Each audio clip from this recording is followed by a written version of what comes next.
بڑی دعاؤں سے شادی کی، شادی کے بعد گھر میں جھگڑے اتنے، ماں کو بیوی پسند نہیں، بیوی کو ماں پسند نہیں، ماں کو سمجھاؤ تو بیوی ناراض، بیوی کو سمجھاؤ تو ماں ناراض، میں تو پریشان ہو گیا شادی کر کے، میں ختم کر رہا ہوں، طلاق دے رہا ہوں۔ تو میں نارملی نوجوانوں کو جو سمجھاتا ہوں آج لائیو سمجھا دیتا ہوں، شاید کسی کا گھر بچ جائے، کہ یاد رکھو شادی کے پہلے 4-5 سال ہمیشہ مشکل ہوتے ہیں، فیصلے میں جلدی مت کرنا۔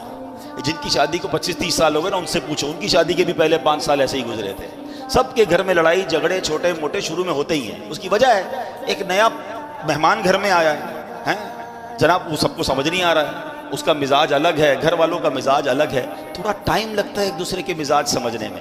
اللہ پاک بعد میں اولاد دے دیتا ہے، فیملی اولاد میں بیزی ہو جاتی ہے، گھر والوں کو بھی لگ پتہ جاتا ہے واپس جانا نہیں ہے، اس نے یہ آ گئی ہے تو یہی بہو بنے گی، تو ماں بھی سمجھ جاتی ہے، بیوی بھی سمجھ جاتی ہے، اور پھر گاڑی چل پڑتی ہے۔ شادی کا اصل سکون جو ہے نا وہ 5-7 سال بعد ہی ملتا ہے۔ ٹھیک ہے میرے نوجوانوں، جلدی نہ کیا کرو، یہ فیصلہ کر، یہ عورتیں بھی بہت کر، لڑکیاں بھی بہت کر رہی ہیں۔ ادھر شادی ہوئی 6 مہینے بعد اپنے ابو کو کہنا شروع کر دیا میں نے نہیں رہنا اس گھر میں، میری ساس ایسی ہے، میری نند ایسی ہے، میرا شوہر ایسا ہے، مجھے طلاق چاہیے، اور ابا بھی کہتا لے لو طلاق۔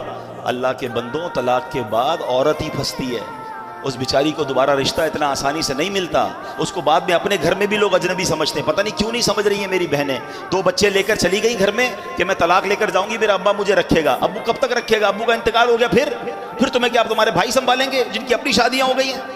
اتنی جلدی کر رہے ہیں لوگ طلاق میں، اتنا جلدی فیصلہ، ٹائم لگتا ہے۔ یہ رشتہ 2-4 سال کا نہیں ہے، یہ زندگی بھر کا رشتہ ہے۔ اللہ کرے یہ جنتوں تک کا رشتہ بن جائے۔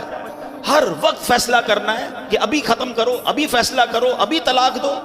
یہ مرد، اللہ کا بہت بڑا احسان ہے کہ یہ طلاق کا حق مرد کے ہاتھ میں ہے۔ اگر یہ عورت کے ہاتھ میں ہوتا نا تو ہر دوسرے بندے کی طلاق ہو چکی ہوتی، ان کا تو کام ہی ہے یہ فیصلہ کرنا۔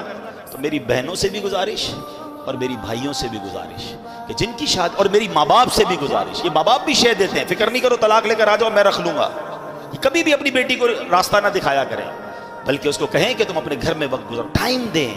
کچھ وقت لگتا ہے، اللہ کی رحمت سے انڈرسٹینڈنگ بھی ہو جائے گی اور اگلی زندگی بڑی خوشگوار اور پیار والی گزرے گی۔ اور مجھے آ کر کہا کئی لوگوں نے کہ آپ نے مشورہ دیا، میں تو طلاق کا فیصلہ کر چکا تھا، مگر اب الحمدللہ کچھ عرصے بعد میری فیملی میں سب میں انڈرسٹینڈنگ ہو گئی، میں بہت خوشی والی لائف گزار رہا ہوں۔ یہ قرآن کہتا ہے کہ تمہارے لیے ہو سکتا ہے کوئی اور بھلائی رکھی ہو، تو خدا را یہ فیملی، یہ رشتہ، یہ کوئی ایسا رشتہ نہیں کہ آج بناؤ کل توڑ دو، اس کو چلائیں، اس کو وقت دیں، اللہ نے آگے بھلائی رکھی ہوگی۔